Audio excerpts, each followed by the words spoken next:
Hi, everyone, and welcome back to the Living on Lemonade podcast. As always, I'm your host, Lauren. Today, I am recording in the middle of getting a few things done. It's Sunday, and after I finish this recording, I will be packing up and heading to my mom's before we go on our little mom-daughter kind of I say weekend in quotes because it's not on a weekend, but it's for a couple nights, so it's kind of like a weekend away. But since I'm a shift worker, I have the I guess liberty of doing that during the week. I booked this few weeks ago, not too far back, to kind of scope out an Airbnb for a potential girls' weekend in the spring. So I'm hoping, yeah, I expect it'll be just great for all of us, but I wanted to kind of check it out first and thought it'd be perfect for my mom and I to just get away. Now, if you've been following along, you've heard about us losing our cat Darla at the end of October, and I just thought today I would share a bit of the recent journey because it's been it's been a little different. I'm sure I've gone through these phases before in grief. This one's yeah, I don't know. It feels a little unknown territory in a sense, but also I think when it's been a while, sometimes you forget the different phases you go through because you're just on to the next, right?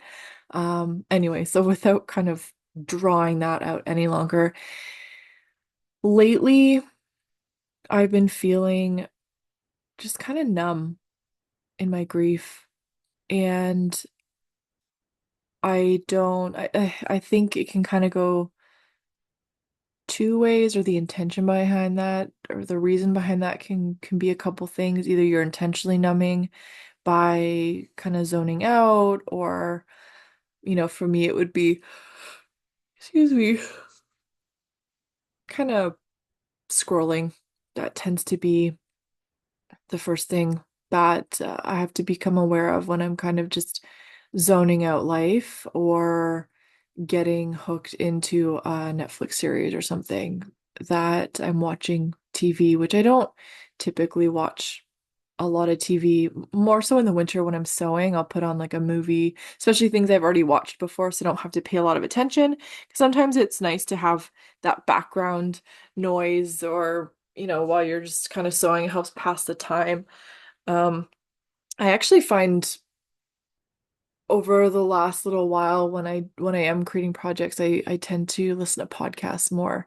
So probably a little bit better for my mind, depending on what the content is. But anyway, scrolling and TV and seems to kind of be my thing, and I have not been.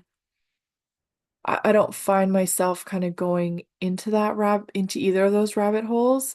I've made a very conscious effort to continue movement. Not every day. I go through kind of even seasons within the week, depending on what's going on, but maybe I'm active just doing things around the house. I spent last weekend making freezer meals and stuff, so it's like I got a lot of steps in that day, and maybe I didn't specifically go for a walk, but I was on my feet all day.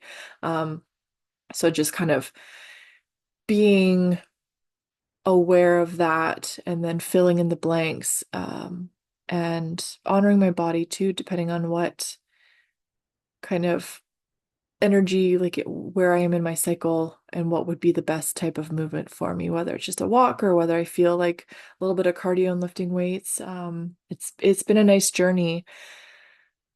So looking at, because feeling this way, my first thing is to kind of like get curious about it and then kind of take a step back outside of it so we can actually, when we have these situations or whatever, just in life in general, when something kind of occurs to you and you need to explore it more, you want to explore it more. First, obviously, you have to be curious about it. And then it's helpful to separate ourselves. We're not just fully in it when we can take a step back, take a moment. Um, then we can actually see the bigger picture more as we can like observe. It's more of as a witness to it instead of just being full on in it. And so that was kind of the first thing of like, well, I haven't really been avoiding my grief because I know what that's like. And I know the effort that I've been putting into just be with it. Did a lot of crying the first few weeks. Every time I go to my mom's, I even get choked up thinking about it, but every time I go to my mom's, I have a cry because it's like I said in a previous episode that when I'm at home just doing my regular routine, it's kind of easy for my brain to rationalize, oh, Darla's just at home, like at her house, that's just my mom's. She's just at home. Like that's just the normal for my brain, that part of the prefrontal cortex that maintains the worldview, right? Whereas the other part is trying to update it in, no, she's gone, you won't see her again. Not in this life. Um, and I can't even I've even like kind of listened to not even the full song because I don't even feel a spark. But the song that I've listened to a lot since she died is by Taylor Swift, and is it Bigger Than the Whole Sky? I think it's called Bigger Than the Whole Sky. And that song made me sob. And I had it on repeat after Darla died for like days. I I've always kind of been one to really lean into my emotions. I'm happy about that for myself. Like I'm happy that I have that I do that and I've done it for such a long time that it's second nature. Um, if I need a good cry and I can't really spark it, I'll put on a sad movie that I know will just like open the floodgates, or I'll put on a sad song and just let that emotion flow.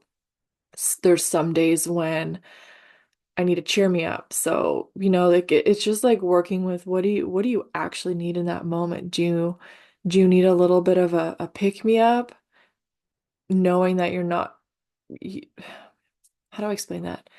It's not that I'm trying to bypass the emotion because I also know what it is to just like put on the sad movie, put on the sad song to just flow into it. But like, what do you need when we need to release it? Um, Lean into those things that will help you. And I guess probably the best way is just you need to give yourself a little bit of a boot in the butt to just get yourself moving again. What are the tools that you use for that as well? And I've been in this weird space of like, I don't really know what I need, or it's so, and maybe there's expectations of where I think I should be in my grief. I think I'm having an aha moment just talking about it. So thanks if you're listening, and I hope there's something for you.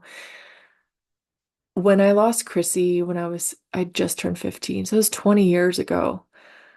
Almost like within a month of the 20-year mark with Chrissy. Chrissy died on September 25th and Darla died on October 30th, so just over a month and 20 years. Um, Going through this exact type of loss of a pet, right? And when Chrissy died, I was a wreck for a really long time. Like I slipped into a depression. And I guess I think there's a part of me, a younger version of me that age that I'm now questioning like, why isn't this more difficult for me? And why aren't I just an absolute wreck? And I'll be really honest because I know that I'm not the only one that goes through these things and has these questioning like periods, because there's a part of me that feels like I'm doing it wrong because I should be sadder and I'm not doing Darla justice for how much I love her. And there is I do hold a belief that I'm aware of now that I have this expectation sometimes. And now I'm actually starting to work with it a little bit more because I also have the understanding and the mindfulness that my grief as a teenager, I didn't have the tools that I do now. and the wisdom and just the experience moving through and honoring my emotions.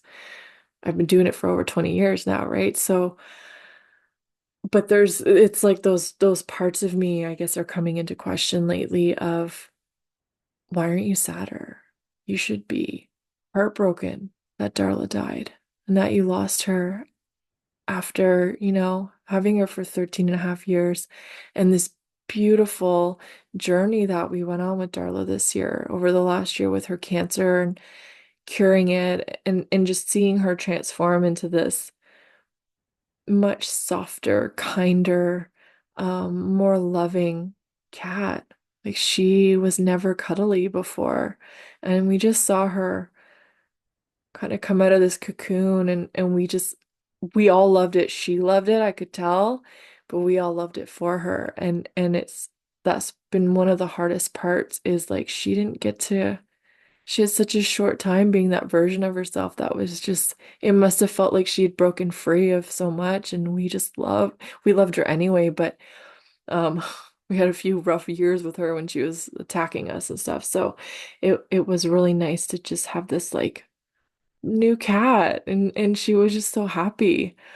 Um, so there's this like almost almost a little bit of shame of like, well, why aren't you should be sadder about this. You should be not even functional and in these depths of grief. And I guess what I need to do more, I just step in and as the current version of me and the current age and say, I understand that and give my teenage self some more love and comfort of like totally that's how we got through it at that point. But now I have all these tools. I have support in ways that I didn't when I was a teenager.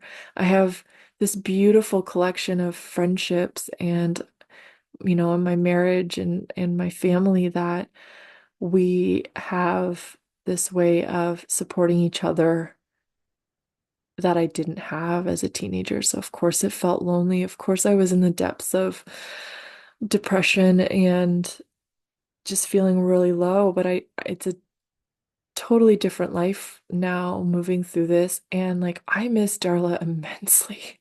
Oh my God. I think about her every day and sometimes I still a lot. I'm just like, Darla. Like I'm so mad at her. I wish she didn't have to leave because having her around was such a joy. And there's a big hole. There's a big hole in my heart. There's a big hole in my mom's house. It feels empty, even if she was sleeping a lot of the time. Just walking in and not either hearing her run to the door, do her little wiggle, wiggle waddle run in to see me, or looking up from the couch if she was too lazy to, bother really acknowledging me, she'd still look up and be like, hey. Um, it's yeah, it's just been a strange time because I don't feel particularly emotional most days. I think about her and I miss her. But yeah, it's just different than Chrissy. So if you're going through post loss and you're just kind of not feeling much of anything and you know that you're not numbing it away, it's okay. We'll see how long it lasts. I don't know. It feels like unknown territory. I'm sure I've had areas and even extends beyond Darla, like even with my dad,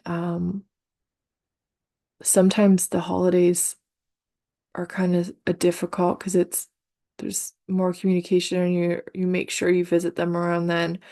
Um, Luckily for me, my dad had left a few years before, so holidays had already shifted and changed. It's not like the family tradition had just been broken when he died. Like it was broken before, and we had at least I had adjusted to kind of a new norm around the holidays, but they're still sad. We would still make sure we got together and The privilege of buying him something, usually an exp well, in the last few years, always an experience of some sort that we could do something together. It weighs on me, but I just haven't had the emotionality around this time of year and the things that would normally kind of spark that, spark the emotions, trigger some of that stuff up that feels heavy this time of year. Um, so I can't even really articulate it too much more than that, other than I'm just kind of feeling numb and like the aches there, but I just don't have that the sharp reaction of emotional pain that I kind of expected. So I guess what I can say, if I can impart anything, is expect the unexpected. Because sometimes I guess when you expect to be emotional about things, sometimes it's just not there. And as long as you're taking care of yourself and know that you're putting the tools in place to be able to navigate this in a like a healthy way, if you feel numb and you're doing everything to support yourself, I guess it's just a season. So I'm just walking through it, um, taking care of myself, focusing on good nutrition, movement in daily life, and keeping connection with loved ones. Those have been big ones for me. And creative outlets too. Finishing quilts, working on quilts. My mom and I just had a craft show yesterday at the time of this recording and sold some of our crafty handmade things. We have like bowl cozies. They're a big hit. My mom crocheted up some tea towels. She sold a few yesterday. Mostly tea towels and bowl cozies yesterday. Didn't sell any pot holders, but uh, we make pot holders. We've made like Christmas and more winter, I would say. There you can definitely use them over Christmas, but I try to do more seasonal themed stuff so that they have a longer literal season of usage. And my drink mitts, and a couple other kind of things that I just wanted to pull some unfinished projects out and finish them, and thought, hey, let's see if we can sell them and give them a new home, like repurpose some fabric that I had bought for quilts that I realized I'm not gonna make quilts out of these. So what else can we make and sell and have some helpful things that people can use? So pot holders and bowl cozies are great and people love them. So yeah, it's been nice to be pouring energy into those creative things too, because then projects are completed. There's a sense of accomplishment. There's a bit of there's dopamine hits with that too, right? When you finish a bunch of stuff, and now that we're selling them and getting them out of the house, it's reducing just the amount of stuff I have in my home, which is one of the things I've been working on over the last year is completing projects, going through spaces. I did that last year. I did kind of definitely a once over with everything in the house. This year, this winter, my intention and project is to deep clean the house one room at a time over the winter. I'm not going to try and do it in a week or anything like that. Very sustainable, but just pick anytime I've got a few hours. Okay, what room would I like to do next and just start that. So I'll be doing that soon. And also as I'm cleaning, kind of go through the room as well. What else? Is there anything that I overlooked last year that, we haven't used, and let's donate it, or how can we get it out of the house and find a purpose for it, or whatnot, right? So that's where I'm at. Kind of a little bit of a weird season, but it's okay. I just that's the thing about grief, is there's so much emotionality to it, and we're not um we're really not in charge of our emotions. They just come through, right? It's like energy in motion. I think the way that we can kind of master it in quotes is to not grab on and cling to them and make them mean anything in particular, but just to observe and to process and let them move through, and to know that however things are coming up is okay. I mean, obviously we can dive deeper into the meanings of some of them or whatnot if we want to, but ultimately, I think that our job with emotions and these seasons, especially with grief, because it is there's so much emotionality to it, is to just observe what is and make sure that we're taking care of ourselves so that we know that however it's coming through is it's normal and it's okay because we're doing all the things and we're not avoiding. And if we have been avoiding, that's that's a different thing to that's a different conversation, right? Then we have to look at the ways and decide maybe is there a better way? If so, what are the better tools? What are the tools that need to be put into place to navigate this with more uh, grace and ease and being true to ourselves and just allowing whatever is coming up. So I hope there's a gem in there that's helping, that can help you with this episode. Coming up this week is our self-care. Oh, sorry. Two things. So Soul Care Hour is this Tuesday. If you're listening right away on Monday, Soul Care is Tuesday, 8 p.m. Eastern time for the hour. And then Thursday is our self-care vision board hangout. You can get the link either from the Living on Lemonade Facebook community or from my email list. So if you're not in either of those, I'll put this stuff in my show notes. You can join the email list or join us in the Facebook community. I I've been posting more in there, offering more things and just starting to kind of build that community more that I have more now that I have more capacity to do so. It's been really lovely and it's nice when it's not forced and I don't put that pressure on myself to perform and try and like build it as big as possible because I'm here for the long run. So it's the slow build is the way and it's what I teach. So it's fully in line with my values. Yeah, I'm gonna end this episode. I hope everyone's doing well. I'm sending you big hugs if you need one, and we will see you inside the next episode. Bye, everyone.